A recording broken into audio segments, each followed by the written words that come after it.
always say, fake it till you make it.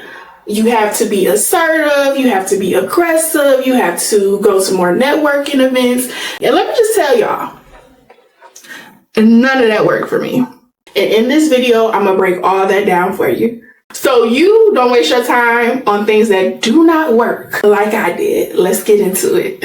Quick shout out to Shell2850 for always engaging and supporting my videos. I see you, I appreciate you, and I'm so grateful you're a part of this community. Thank you. And drop a comment below if you want a shout out next. The first one is fake it till you make it. It did not work for me.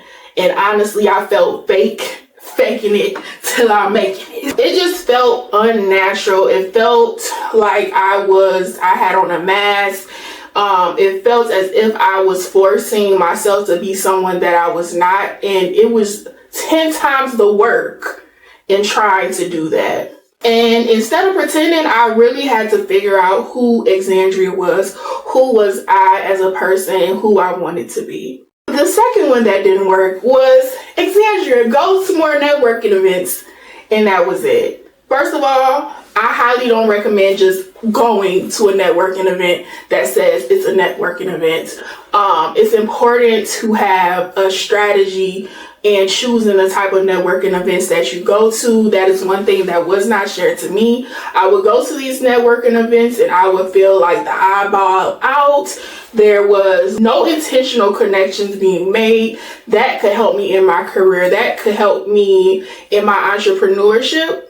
And honestly, going to some of these places where it was a random, oh, there's a networking event, I'm going to go to it, it made me even more uncomfortable. For example, I'm not interested in computer science. If I was to go to a computer science networking event, that would be so stupid. And that's the type of things that I was doing. And it would make me uncomfortable because I'm not prepared for these conversations. I don't know what they're talking about. And I'm not even interested. So I'm wasting my time and other people's time.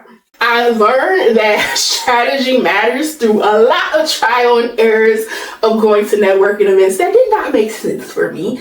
And yes, get out your comfort zone. I'm always recommending that because that's how you grow. But also get out of your comfort zone in a place where you can thrive. And now I go to networking events all the time that have to do with women's leadership, maybe thrifting, or if I wanted to learn something new and I had a little bit of interest in it.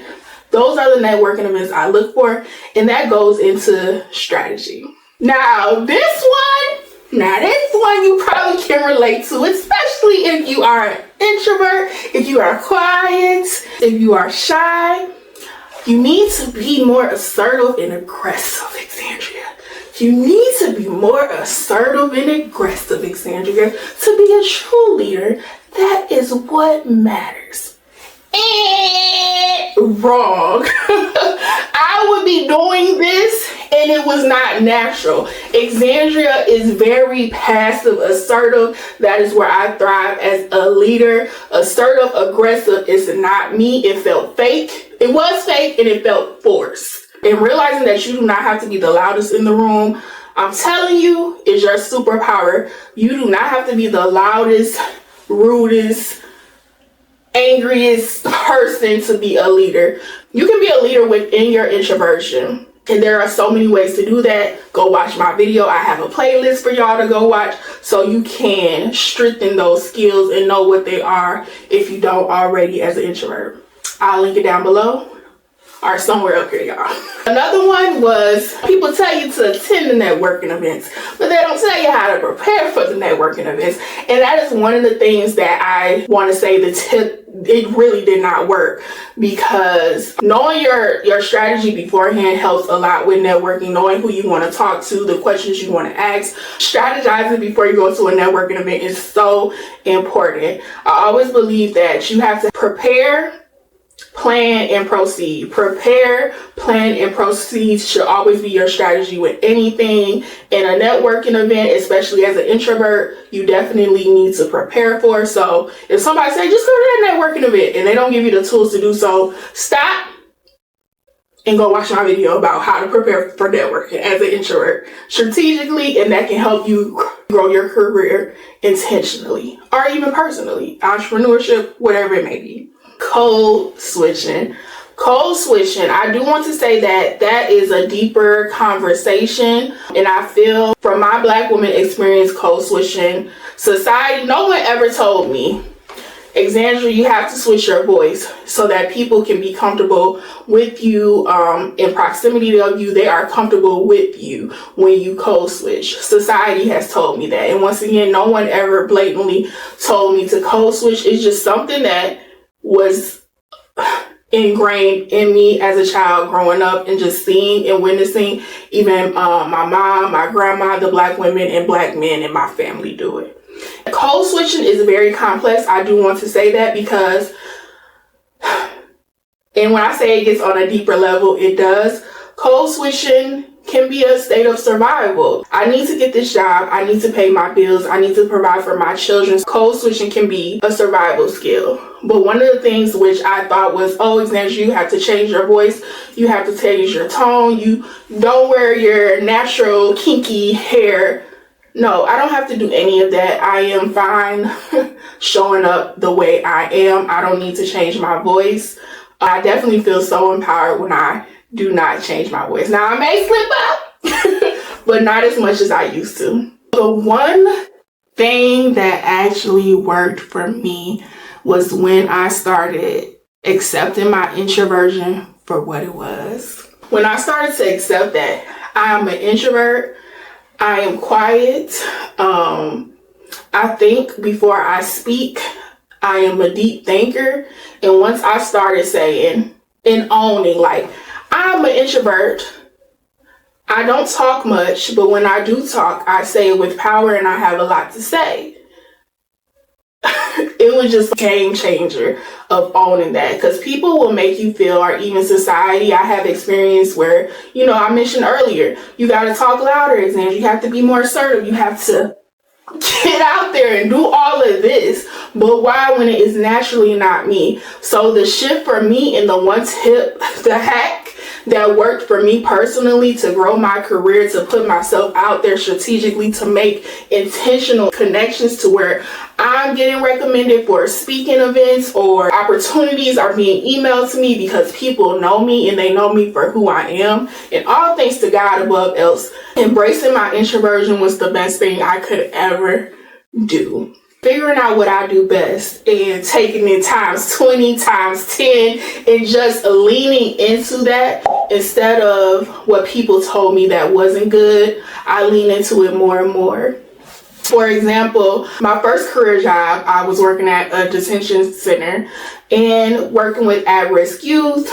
And this one youth was very out of control, threatening physical harm against me. And one of the boundaries, I told my supervisor, I cannot work with him. He's threatening to beat me up. I'm not doing anything to him. I need y'all to do something. The other, I say leader loosely for this person because he was definitely one of the leaders where you're aggressive, you're loud, you're not listening to anybody, and whatever you say goes. I don't consider that a good leader. And he told me, you're spineless. And in that moment, I was thinking, am I spineless? Am I not speaking up for myself? Should I be doing more? What am I doing wrong?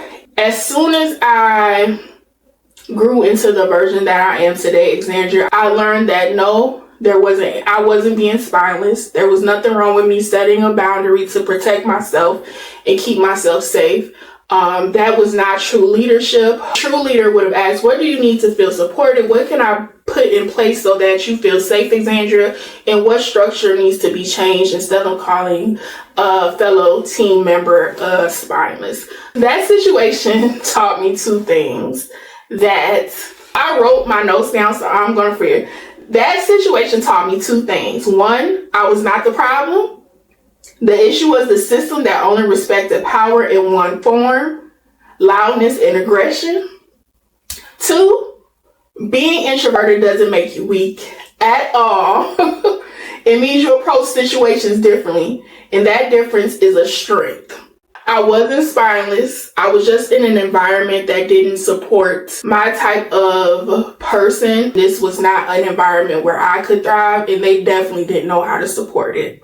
Once I came to this realization, especially when I think back on that situation, I just know that no, I wasn't spineless. I was being a leader. And if you think about it, me setting a boundary and going to my supervisor telling them, hey, I can't be doing this. My safety's in jeopardy.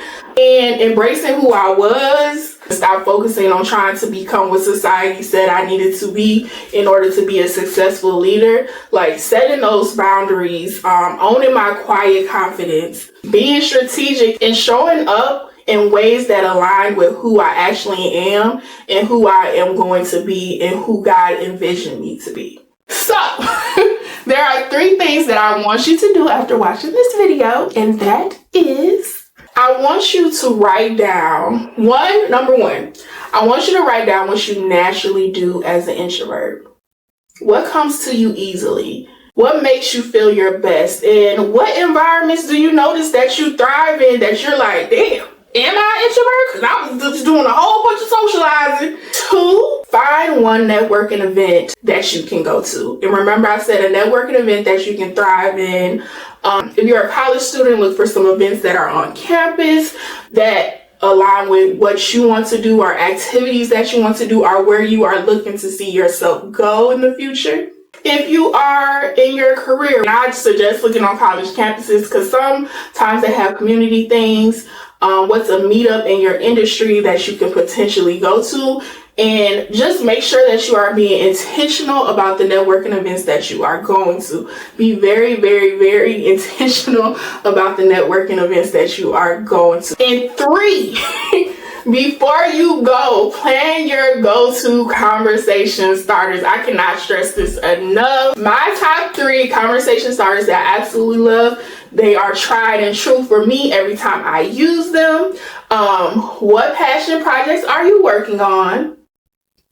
What made you smile today? And what is your favorite soup? What do you like to cook?